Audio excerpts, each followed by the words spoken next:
the FBS, the college football playoff final. It was in my opinion, the best Final Four we've ever had. Definitely the best three that we've ever had.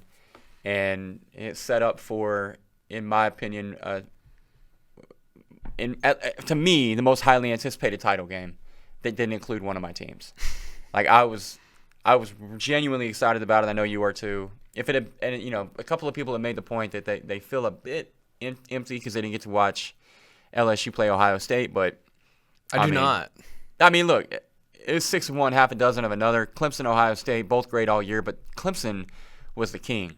Mm-hmm. So it was kind of fitting that LSU, their final, the boss at the end of the video game was the king. This was either going to be the coronation of Clemson as this unbelievable 2-year run where they go 15-0 in back-to-back seasons.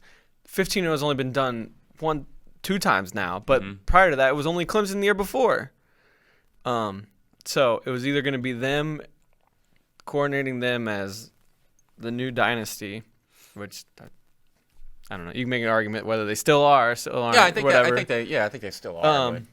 But going back to back, which is very hard to do, and shutting down this unstoppable historical LSU offense, or it was going to be the bow on LSU's magical season that nobody saw coming. You can say you thought they were going to be really good, but all everyone wanted to talk about before the season is how tough the schedule is. Oh, yeah.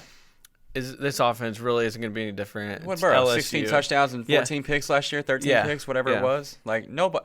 If you say you saw this coming, you're lying. Yes. There's not an LSU fan out there that saw this coming. I could go pull Kevin Sander in here right now and inject him with truth serum, and he'd say 8-4, 9-3. Yeah. Hopefully we can get to the Texas Bowl. No one believed in Coach O. Nobody believed in Coach O, except for you. Except for I'd say I love Coach O. I'd say I probably believed in Burrow more than Coach O. But it was incredible. Clemson jumps out 17-7 early. They clearly have LSU guessing on offense. And also, they just had him. Dabo was happy with just pinning him deep early. Mm-hmm. I can understand why he punted the first time because it was like 4th and 16. Yeah. And it was a really long field goal. But the second time was a little weird because then they ended up kicking a field goal from that distance later in the game and making it. I think it was just like, let's keep pinning them deep. They're going to have to punt to us again, and we're eventually going to punch one in. Yeah. And they were struggling to pick up the blitzes. Burrow had no time. But then once LSU got that figured out, it was a 35-8 run to end the game. 35-8 run to finish, yeah. I think you have to give a lot of credit to Brent Venables for the game plan that Clemson came in with, and we knew Coach V was going to come with something special. Obviously, you give him that long to prepare, even if you don't. But if you do, it's going to be something exotic. It's going to be something he hadn't seen before. And even Joey Burrow before the game was like, yeah, we're watching film, but I can only watch so much film of this defense because I know what I'm seeing is not what they're going to show me. That was what was interesting is Brady mentioned it too. It's like it's almost pointless for us to watch film because every week someone tries to do something different to it that we haven't seen before. Yeah. So let's just focus on us. Yep. Yeah, so, coming in early, like you said, Clemson, they were coming from everywhere, and Burrow was having some trouble back there. Obviously, the 45-yard play on the first play of the game ended up being a half the distance penalty coming back. That was a killer because when he completes it, you're like, oh, here we go. Yep. And then, at that point, Clemson's defense kind of tightened up, and Dabo was definitely putting all his confidence in his defense and willing to play field position early in the game, and it paid off early in the game. LSU couldn't get anything going. 17-7 Clemson, and I'm at that point when it was 17-7, I'll be very, very honest, I was a little worried, like, oh damn, was Clemson this good the whole time, and we didn't realize it, and this is actually going to end up being a blowout. Like I that thought went through my head, and then LSU marches down, they score, and then everything after that was purple and gold. I wasn't like freaking out worried because I was cheering for LSU, but I was like, okay, LSU needs to score here. After they got down 17, and then they went right down the field and did it. And then that offense was really clicking. It was just kind of like, okay, we need time to figure this out. And then those receivers, man, they wear on you. And then, okay, they took Jefferson. Jefferson wasn't a factor in the first quarter. Yeah, they clearly watched the Oklahoma tape. Yeah. But then they have the Biletnikoff winner on the other side of the field, and he got it going. And then Jefferson started getting it going, and then Clyde Edwards-Helaire starts getting it going, and there's Thaddeus Moss in the red zone. Yep. And then late in the game, there's Terrence Marshall. Yep. It just doesn't stop. Yep. I know. So go ahead. Well, I think now, unless you want to talk any more about the game, because I think we really hit it all, it's where does this team stack up in greatest college football team of all time? And I've seen this go a couple ways. Some people don't want to say they're the best team of all time because, and the one they always bring up, a lot of people talk about 95 Nebraska. I don't want to talk about that. I want to talk about 2001 Miami. Okay. And they talk about how many pro players they had and all pros and first-round draft picks and da-da-da-da-da. Sure. What are we doing? That's another level. Yeah. They went on to all that success, and it is insane. They had all that talent on that team and everything. But when you look at the way, well, then I want to get to the other side of the argument too. But then other people are like, well, LSU had the greatest season of all time because only the second team to go 15-0. They beat 5 of the final top 8. Yeah. They beat the preseason top 4 by an average of 21. They beat like 7 teams that won bowl games. It's insane. But I don't want to hear like the pro argument because we're talking about college football and what they did and how they did it. They had the highest scoring AP team of all time. They scored the most points of any team ever. They had the greatest season by a player of all time. Joey Burrow had 6,500 total yards when you add in rushing and 60 touchdowns. Mm-hmm. Accounted for 65 when you add in rushing. It's most of all time. You had 2 receivers with 18 touchdowns, and then Terrence Marshall with another 13. He had a 1,000-yard running back. To me, it's pretty simple. We're on the same page here. Greatest team of all time. It's funny.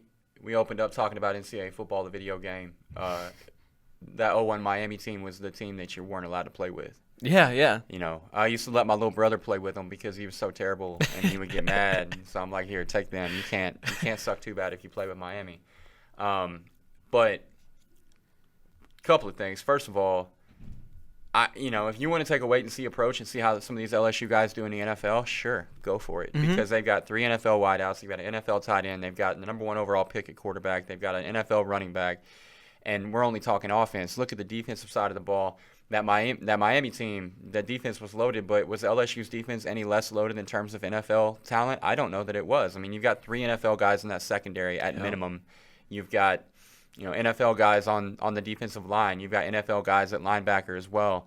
I don't know that when all is said and done, that Miami team is going to end up with more NFL players by a significant margin than what this LSU team had to offer. But for me, the conversation begins and ends with this. LSU had Joe Burrow behind center. Mm-hmm. That Miami team had Ken Dorsey. Yep. Get out of my face with a team that has Ken Dorsey as their quarterback being the greatest college team of all time. No, thank you. 6,040 yards, 60 touchdowns, and sneaky, gritty, fast, just somehow quick. Deceptively fast He's quarterback. A gym rat, coach's kid. Gym rat, coach's kid, and allowed him to be elusive in the backfield. No. I think that this LSU team, I'll say it today, and I think I'll feel the same way 10 years from now. I think it's the best team in the history of college football. Mm-hmm. I think they had the best season in the history of college football. Without a doubt. However you want to position the argument, this was the best thing that I've ever seen. It was the most fun team I've ever watched. I'm actually sad that it's over because every week they put on a show. The most confident team I've ever seen. Oh, just like I know leading up to the Oklahoma game, obviously, as you as an OU fan, where like sending me these clips of like the wide receivers and the offensive line, the defensive line, kind of being disrespectful to Oklahoma. And then you saw what happened on the field. And it wasn't, I don't think that they were being disrespectful. They were just kind of speaking honestly. Yeah, they were just being honest. Yeah. They were doing that thing that no coach ever wants a player to do. They were just being honest. Yeah. And it was like, okay, this like never works out in college football. And then it did. It did. And then the other thing I do want to mention before we move on or get away from this topic, but Remember the LSU defense was just kind of getting destroyed, and that's why they actually fell behind Ohio State in the college football rankings for a hot minute. Mm-hmm. So against Jake Fromm and Jalen Hurts and Trevor Lawrence, how many passing touchdowns do you think they gave up? 3. 1. Damn. 1. They picked off Fromm twice. Jalen Hurts they picked off once. And Trevor Lawrence did not have a pick. He did have a rushing touchdown. And they held those teams to 25, 28, and 10 points. So Fromm threw no touchdowns. Fromm threw 1. Jalen didn't throw any. He just ran for 1. Trevor didn't Lawrence throw any. didn't throw any. He just ran for 1. Yeah. Okay. Just so you know, so we're clear, in my brain, I remember Jalen celebrating in the end zone and Lawrence celebrating in the end zone, so I added it up. I got 3. But yeah, that's crazy. So Crazy. And that's the kind of LSU team we're used to with the really good defense and the Dave Aranda and the DBU. And when it mattered, they stepped up and did their job. So absolutely. Hats off to the LSU defense. Yeah, it's crazy. I've said it 1,000 times, but I'm a kid from Northwest Arkansas. I'm not supposed to like LSU, and I love this team. So much freaking swag. Dude. And, shout out to the LSU video team. I'm sure that they're getting plenty of shout-outs right now, but their videos were the sickest thing. I saw a really cool video. One of the members of that, it was like 4 of them, put a video up, and it was like a year ago we met, and we wanted to be the best in the country and like engage and listed off all these things. And they were like mission accomplished, and it was them popping champagne like the players did. So that was really cool because what they did for that team and the brand, and I don't know how many people I saw on Twitter, like they have no connection to LSU, but because they saw these videos, they wanted them to win. They're like, this is really cool. And it tells the story. They also did, besides those hype videos, which they did every week, and they had narrated by someone very big every week. The last one was narrated by the freaking Rock. They did this really cool series on Joe Burrow. It's called That's Joe, and it was like 8 parts, and all of them were like 5 to 7 minutes long, like really well done. It's incredible what you can do when you have the resources and you go all in on it. Yeah, they're crushing it. It's crazy. I guess my last point with LSU really is it's crazy to watch LSU go from there definitely wasn't a lot of people that liked LSU. Mm-hmm. There were LSU fans who are very enthusiastic about the team, yeah. but like nationwide, LSU is not one of those programs like in Ohio State, like in Texas, like in Oklahoma or Notre Dame that has a lot of fans nationwide. But you know, from Coach O and Joe Burrow just being magnetic to the video team at LSU doing what they were able to do throughout the course of the year, but especially in the playoffs, to and obviously you have to give some credit. We talked about this, and I'm not afraid to point it out. Pardon my take, being what they were with Joey and with Coach O, they have a massive nationwide audience. They were essentially like a hype team for him. Yeah, and then, obviously Bootleg, too. You're talking a lot about Coach O. Your impressions of Coach O. My impressions dating back to last year. Yeah. My love fest with Burrow. Your Coach O impressions and your Joey Burrow video from his high school days definitely helped to push it over the top and make LSU America's team this year. And it was really cool to watch. Yeah, it was.